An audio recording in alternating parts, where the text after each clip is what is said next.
見たさに怖さを忘れ、暗い夜道をただ一人、会いに来たのになぜ出て会わぬ、僕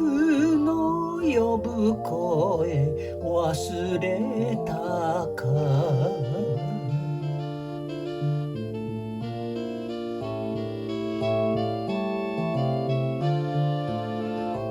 あなた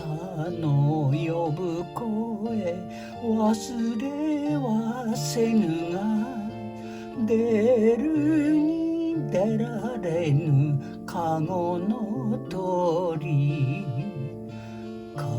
ごの鳥でも知恵ある鳥は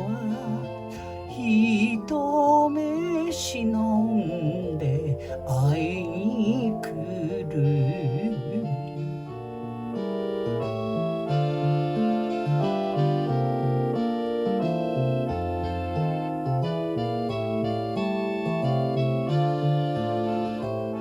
一目忍べば世間の人が怪し